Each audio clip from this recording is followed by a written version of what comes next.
ಮುಂದೆ ನಾವು 5 ವಿಚಾರಗಳನ್ನು ನಾವು ಮುಂದಿಡ್ತಾ ಇದ್ದೀವಿ.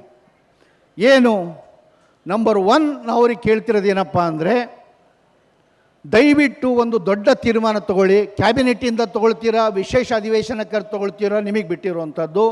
ಆ ತೀರ್ಮಾನ ಏನಪ್ಪ ಅಂತ ಹೇಳಿದ್ರೆ, ಕರ್ನಾಟಕದ ಎಲ್ಲ ಗ್ರಾಮ ಪಂಚಾಯಿತಿ ಮತ್ತು ವಾರ್ಡ್ ಪ್ರದೇಶಗಳಲ್ಲಿ ವಿಶೇಷ ಗ್ರಾಮ ಸಭೆ ಮತ್ತು ವಾರ್ಡ್ ಸಭೆ ಕರೆಯುವಂಥ ತೀರ್ಮಾನ ತಗೊಳ್ಬೇಕು. ಇದೊಂದು ವಿಶೇಷ ಸಂದರ್ಭ. ಸರ್ ಒಂದು ನಿಮಿಷ ಸ್ವಲ್ಪ ಗಮನಿಸಬೇಕಾಗಿದೆ, ಯಾಕಂದರೆ ಅವ್ರಿಗೆ ಗಮನಿಸ್ಬೇಕು. ಇದನ್ನು ಪ್ರತಿಯೊಂದು ಗ್ರಾಮ ಪಂಚಾಯಿತಿ ವಾರ್ಡ್ ಪ್ರದೇಶಗಳಲ್ಲಿ ವಿಶೇಷ ಗ್ರಾಮ ಸಭೆ, ವಿಶೇಷ ವಾರ್ಡ್ ಸಭೆಗಳನ್ನು ಕಡ್ಡಾಯವಾಗಿ ಕರಿಬೇಕು ಸರ್ಕಾರ.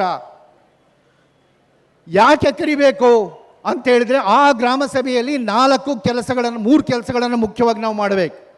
ಒಂದು, ನಮ್ಮ ಮತದಾರರ ಪಟ್ಟಿ ನಮ್ದು ಆಲ್ರೆಡಿ 2025 ಏನಿದೆ ಅದನ್ನು ಇಟ್ಕೊಂಡು ನಮ್ಮ ಅರ್ಹ ಮತದಾರರು ಯಾರಿದ್ದಾರೆ ಅನ್ನೋದನ್ನು ಆ ಲೀಸ್ಟನ್ನು ನಾವು ಅಪ್ಗ್ರೇಡ್ ಮಾಡ್ಕೋಬೇಕು. ಆ ಲೀಸ್ಟಲ್ಲಿ ತಪ್ಪಾಗಿದ್ದರೆ ಅದನ್ನು ನಾವೇ ಡಿಲೀಷನ್ಗೆ ಮಾರ್ಕ್ ಮಾಡಬೇಕು. ಇಲ್ಲ ಸೇರ್ಪಡೆ ಆಗಂತಿದ್ರೆ ಸೇರ್ಪಡೆ ಮಾಡಬೇಕು. ತಿದ್ದುಪಡಿ, ನಾಳೆ ಲಾಜಿಕಲ್ ಡಿಸ್ಕ್ರಿಪೆನ್ಸಿ ತರ್ತಾರಲ್ಲ, ಸ್ಪೆಲ್ಲಿಂಗು, ಡೇಟು ಇತ್ಯಾದಿ ತಿದ್ದುಪಡಿಗಳಿದ್ದರೆ ಆ ತಿದ್ದುಪಡಿಗಳನ್ನು ಮಾಡಬೇಕು. ಮಾಡಿ ಪಕ್ಕಾ ಮತದಾರರ ಪಟ್ಟಿಯನ್ನು ರಾಜ್ಯ ಸರ್ಕಾರ ತಯಾರು ಮಾಡಬೇಕು.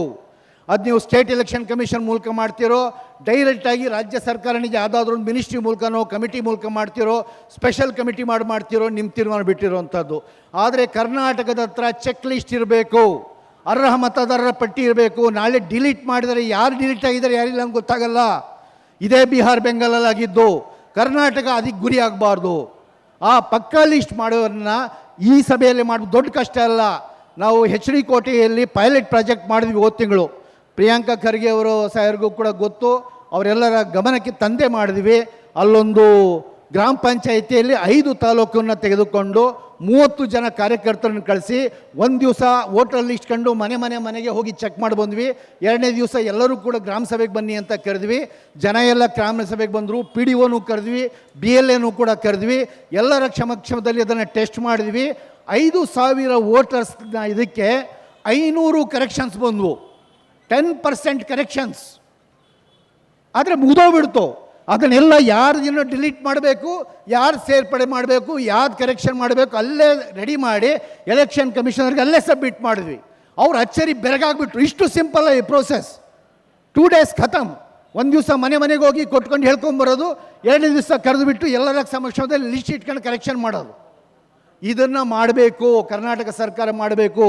ಇದು ನಾವ್ಯಾರೋ ಹೇಳ್ತಿರೋದಲ್ಲ, ದಯವಿಟ್ಟು ಅರ್ಥ ಮಾಡ್ಕೊಳ್ಳಿ. ಎಲೆಕ್ಷನ್ ಕಮಿಷನ್ ಮ್ಯಾನ್ಯುಯಲಲ್ಲೇ ಇರುವಂಥದ್ದು. ಮತ್ತು SG ದೇವಸಹಾಯಂ ಅಂತ ಅನೇಕ ಎಲೆಕ್ಷನ್ಸ್ ಮಾಡಿರುವಂಥ ಎಕ್ಸ್ಪರ್ಟ್ಸು, ಅವ್ರ ಕಮಿಟಿಗಳು ಮತ್ತೆ ಹೇಳ್ತಿದ್ದಾರೆ. ರಾಜಕೀಯ ಪಕ್ಷಗಳು ಕಿವಿಗೆ ಹಾಕ್ಕೊಳ್ತಾ ಇಲ್ಲ. ದಯವಿಟ್ಟು ಕರ್ನಾಟಕ ಸರ್ಕಾರ ಕಿವಿಗೆ ಹಾಕ್ಕೋಬೇಕು. ಇದನ್ನು ಮಾಡಲೇಬೇಕು. ಇದು 1ನೇ ಕೆಲಸ. 2ನೇ ಕೆಲಸ, ಯಾರು ಅಲ್ಲಿ ಅರ್ಹ ಮತದಾರರು ಅಂತ ಚೆಕ್ ಆಗಿ ಫೈನಲ್ ಆಗುತ್ತೆ, ಅಲ್ಲೇ ಅವರಿಗೆ ಒಂದು ಸ್ಮಾರ್ಟ್ ಕಾರ್ಡ್ನ ಬಿಡುಗಡೆ ಮಾಡಿ. ಆ ಸ್ಮಾರ್ಟ್ ಕಾರ್ಡ್ ಒಳಗೆ ಅವ್ರ ಹತ್ರ ಏನು ಡಾಕ್ಯುಮೆಂಟ್ಸ್ ಇದ್ದಾವೆ ಅದನ್ನು ಅಪ್ಲೋಡ್ ಮಾಡಿಬಿಟ್ಟು ಕಂಪ್ಯೂಟರ್ ಒಳಗೆ ಆ ಸ್ಮಾರ್ಟ್ ಕಾರ್ಡ್ನ ಅಲ್ಲೇ ಆನ್ ದ ಸ್ಪಾಟ್ ಇಶ್ಯೂ ಮಾಡಿ. ಜನರಿಗೆ ಇವತ್ತು ಗ್ಯಾರಂಟಿ ಬೇಕು. ಓಟಿನ ಗ್ಯಾರಂಟಿ ಅತಿ ದೊಡ್ಡದಾಗಿ ಬೇಕಾಗಿದೆ. ಇದೊಂದು ಗ್ಯಾರಂಟಿಗಳ ಗ್ಯಾರಂಟಿ, ಮಹಾ ಗ್ಯಾರಂಟಿ ಅಂತ ಒಂದು ಸ್ಮಾರ್ಟ್ ಕಾರ್ಡ್ನ ಅದೇ ಸಭೆಯಲ್ಲಿ, ಗ್ರಾಮ ಸಭೆಯಲ್ಲಿ ಇಶ್ಯೂ ಮಾಡಿ. ಈಗ ಹೆಂಗೂ ಕೂಡ ಅವ್ರು ಯಾರ್ಯಾರಿಗೂ ವೋಟರ್ಸ್ ಯಾರ್ಯಾರು ನಾಳೆ ವೋಟರ್ ID ಸಿಗಲಿಲ್ಲ ಅಂದರೆ ಎಲ್ಲ ಅವ್ರ ಅವಕಾಶಗಳನ್ನ ಕಟ್ ಮಾಡ್ತೀವಿ ಅಂಥೇಳಿ ಸೆಂಟ್ರಲ್ ಗೌರ್ಮೆಂಟ್ನ ಇವ್ರು ಹೇಳ್ತಾ ಇದ್ದಾರೆ. ವಿಶೇಷವಾಗಿ ಬಿಹಾರ್ ಬೆಂಗಾಲಲ್ಲಿ ಅನೌನ್ಸ್ ಮಾಡುವಾಯಿತು. ರೇಷನ್ ಕಾರ್ಡಿಂದ ಅವ್ರ ಹೆಸರು ತೆಗೆಯೋ ಪ್ರೋಸೆಸ್ಸು ಶುರು ಆಗಿದೆ. ಅದಾಗಬಾರ್ದು ಅಂತ ಹೇಳಿದರೆ ಜನರಿಗೆ ಅವೇರ್ನೆಸ್ ಮೂಡಿ ಕರೆದ್ರೆ ಬರ್ತಾರೆ ಸಭೆಗಳಿಗೆ. ಅಲ್ಲಿ ಬಂದು ಅಲ್ಲೇ ಚೆಕ್ ಮಾಡಿ ಮುಗಿಸಿ. ಇದು 2ನೇದು. 3ನೇ ವಿಚಾರ ಅಲ್ಲಿ ಮಾಡಬೇಕಾಗಿರೋದು ಬಹಳ ಮುಖ್ಯವಾದ ಏನಪ್ಪ ಅಂದರೆ, ಅವರು 11 ಡಾಕ್ಯುಮೆಂಟ್ಸ್ ಕೇಳ್ತಲೇ ಇದ್ದಾರೆ. ಅಲ್ಲಿ ಬಂದಾಗ ಚೆಕ್ ಮಾಡಿ. ಅವ್ರು ಬರ್ತಾರಲ್ಲ, ನಿನ್ನ ಹತ್ರ ಯಾವ ಡಾಕ್ಯುಮೆಂಟ್ ಇದೆಯಪ್ಪ ಇದರೊಳಗೆ, ಯಾವುದೂ ಇಲ್ಲ, ಇವ್ರು ನಮ್ಮ ಹಳ್ಳಿಗೆ ಸೇರಿದಾರೇನಾ, ಹೌದು. ಹಾಗಾಗಿ ಆನ್ ದಿ ಸ್ಪಾಟ್ ಅಧಿಕಾರಿಗಳು ಅಲ್ಲೇ ಇರಲಿ, ಅವ್ರಿಗೆ ಪವರ್ಸ್ ಕೊಡಿ. ಅಲ್ಲಿ PDO ಇರಲಿ, ವಿಲೇಜ್ ಅಕೌಂಟೆಂಟ್ ಇರ್ತಾರೆ, ಅವ್ರಿಗೆ ಪವರ್ಸ್ ಕೊಡಿ. On the spot permanent residential certificate, underline ಮಾಡಿ ಹೇಳ್ತೀನಿ, ಬರೀ ಟೆಂಪ್ರರಿ ಅಲ್ಲ, ಪರ್ಮನೆಂಟ್ ರೆಸಿಡೆನ್ಷಿಯಲ್ ಸರ್ಟಿಫಿಕೇಟ್ನ ಅಲ್ಲೇ ಇಶ್ಯೂ ಮಾಡಲಿ. ಅದಕ್ಕೆ ಬೇಕಾಗಿರುವಂಥ ಕಾನೂನು ತಿದ್ದುಪಡಿನ ಸರ್ಕಾರ ಮಾಡಲಿ. ಸರ್ಕಾರ ತಿದ್ದುಪಡಿನ ಮಾಡಿ ಅಲ್ಲೇ ಕೊಟ್ಬಿಡಿ. ಇದು 3ನೇದು. ಈ 3 ಕೆಲಸಗಳು ಆನ್ ದ ಸ್ಪಾಟ್ ಬಹಿರಂಗವಾಗಿ ಮುಕ್ತವಾಗುತ್ತೆ. ಇದು ನಾವು ಒಂದು ಆಲ್ಟರ್ನೇಟ್ ಸಿಸ್ಟಮ್ನ ತೋರಿಸ್ತಿದ್ವಿ ಕರ್ನಾಟಕ.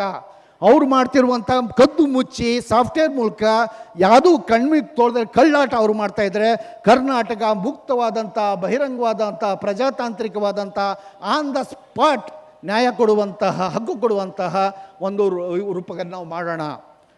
ಅವಾಗ ಏನಾಗುತ್ತಪ್ಪ ಅಂದರೆ ನಮ್ಮ ಹತ್ರ ವೋಟರ್ ಲಿಸ್ಟ್ ಇದೆ, ನಾಳೆ ಅವ್ರು ತರಲಿ, ಅವರು ತಂದು ಅವ್ರೇನು ವೋಟರ್ ಲಿಸ್ಟ್ ತರ್ತಾರೆ ಅದನ್ನು ಇಮ್ಮಿಡಿಯೇಟಾಗಿ ನಾವು ವಿತಿನ್ 3 days ಕ್ರಾಸ್ ಚೆಕ್ ಮಾಡೋಣ, ಅವ್ರ ಲಿಸ್ಟು ನಮ್ಮ ಲಿಸ್ಟ್ ಚೆಕ್ ಮಾಡೋಣ, ಪ್ರತಿಯೊಂದು ಡೀಟೇಲ್ಸ್ ಜೊತೆ ಸಿಗುತ್ತೆ. ಈ ಬೂತಲ್ಲಿ ಯಾರ್ದು ಹೋಗುತ್ತೆ ಅಂತ ಲೆಕ್ಕ ಸಿಗುತ್ತೆ ನಮಗೆ, ಕಾಂಕ್ರೀಟ್ ಬೂತಲ್ಲಿ.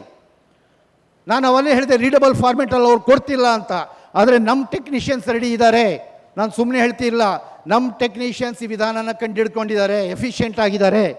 ಸರ್ಕಾರ ಸ್ವಲ್ಪ ಅದಕ್ಕೆ ಸಪೋರ್ಟ್ ಕೊಡಬೇಕು. ಮಾಡಲ್ ಆಗಿ 60 ಕಾನ್ಸ್ಟಿಟ್ಯೂನ್ಸಿದ್ ಮಾಡಿ ಇಟ್ಟಿದ್ದೀವಿ ಕರ್ನಾಟಕದಲ್ಲಿ ನಾವೀಗ ರೀಡಬಲ್ ಫಾರ್ಮೆಟಲ್ಲಿ. ಆ ನಮ್ಮದು ರೀಡಬಲ್ ಫಾರ್ಮೆಟ್, ಅವ್ರದ್ದು 3 ದಿವಸದಲ್ಲಿ ರೀಡಬಲ್ ಫಾರ್ಮೆಟ್ ಕನ್ವರ್ಟ್ ಮಾಡ್ಬೋದು, ಅವ್ರು ಕೊಡಲಿಲ್ಲ ಅಂದ್ರೂ ನಾವು ಮಾಡ್ಬೋದು. ಆವಾಗ ನಾವು ಚೆಕ್ ಮಾಡೋಣ, ಪ್ರತಿಯೊಂದು ಬೂತಲ್ಲಿ ಡಿಲೀಟ್ ಆದರೆ ಯಾರು ಅಂತ ಲೆಕ್ಕ ಸಿಗುತ್ತೆ. ಇಮಿಡಿಯೇಟಾಗಿ ಅವ್ರಿಗೆ ಕಾಂಟ್ಯಾಕ್ಟ್ ಮಾಡಿ ಅವ್ರನ್ನ ಇದು ಮಾಡೋಣ. ಈ ಜನರಿಗೆ ಹೆಲ್ಪ್ ಮಾಡಲಿಕ್ಕೋಸ್ಕರ ಒಂದು ಹೆಲ್ಪ್ ಡೆಸ್ಕ್ಗಳನ್ನ ಎಲ್ಲ ಗ್ರಾಮ ಪಂಚಾಯಿತಿ ಎಲ್ಲ ವಾರ್ಡ್ ಸಭೆಯಲ್ಲಿ ಸರ್ಕಾರ ರಚನೆ ಮಾಡಬೇಕು. ಹೆಲ್ಪ್ ಡೆಸ್ಕ್, ಮತದಾರರ ನೆರವು ಕೇಂದ್ರಗಳು ಸ್ಥಾಪನೆ ಮಾಡಬೇಕು. ಟೆಂಪ್ರವರಿಯಾಗಿ ಸುಮ್ಮನೆ ಕೂತು ಹಿಂಗೆ ತುಂಬಿ ಹಿಂಗೇನು ಹೇಳಿ ಮಾಡೋದಲ್ಲ. ಅವರ ಜವಾಬ್ದಾರಿ ಏನಪ್ಪ ಅಂದರೆ ಆ ಗ್ರಾಮ ಪಂಚಾಯಿತಿಯಲ್ಲಿರುವಂಥ ಎಲ್ಲ ವೋಟರ್ಸು ಸೇಫ್ ಆದ್ರ ಅಂತ ಚೆಕ್ ಮಾಡೋ ತನಕನೂ ಕೂಡ ಆ ಹೆಲ್ಪ್ ಡೆಸ್ಕ್ ಕ್ಲೋಸ್ ಆಗಂಗಿಲ್ಲ. ಎಲ್ಲರೂ ಲೀಸ್ಟ್ ಕೊಡಬೇಕು, ಹೌದು ಇಷ್ಟು ರಿಯಲ್ ವೋಟರ್ಸ್ ಎಲ್ಲರೂ ಕೂಡ ಸೇರ್ಪಡೆಯಾಗಿದ್ದಾರೆ, ನೋ ಪ್ರಾಬ್ಲಮ್ ಅಂತ ಹೇಳಿದ ಮೇಲೆ ಹೆಲ್ಪ್ ಡೆಸ್ಕ್ ಕ್ಲೋಸ್ ಆಗುತ್ತೆ. ಆ ರೀತಿಯ ಪಕಡ್ಬಂದಿ ಅಂತ ಹೆಲ್ಪ್ ಡೆಸ್ಕ್ ಮಾಡಿ ಇದನ್ನೂ ದಾಟಿ ಅವ್ರು ಮಾಡಿದ್ರು ಅಂತ ಇಟ್ಕೊಳ್ಳೋಣ. ಕರ್ನಾಟಕ ಏನು ಅನ್ನೋದನ್ನು ನಾವೆಲ್ಲರೂ ಸೇರಿ ಅವ್ರನ್ನ ತೋರಿಸ್ತೋ ಇಲ್ವೋ ಅವರಿಗೆ. ಅಂಥ ಒಂದು ಸವಾಲಿನ ಜೊತೆ ಸಮಾಜ ಮತ್ತು ಸರ್ಕಾರ ಸೇರಿ ಅಂಥ ಒಂದು ದೊಡ್ಡ ಸವಾಲು, ಒಂದು ದೊಡ್ಡ ಕ್ರಮದ ಮೂಲಕ ಇಡೀ ದೇಶಕ್ಕೆ ಮಾದರಿಯಾಗುವಂತಹ ಈ ಷಡ್ಯಂತ್ರವನ್ನು ವಿಫಲಗೊಳಿಸುವಂತಹ ಹಾದಿಗೆ ನಾವು ಸದ್ದಾಗೋಣ. ಅದಕ್ಕೆ ಸರ್ಕಾರದ ಸಂಪೂರ್ಣ ಸಹಕಾರವನ್ನು ಮತ್ತೊಮ್ಮೆ ಕೇಳ್ತಾ ನಾನು ಮಾತು ಮುಗಿಸ್ತೀನಿ.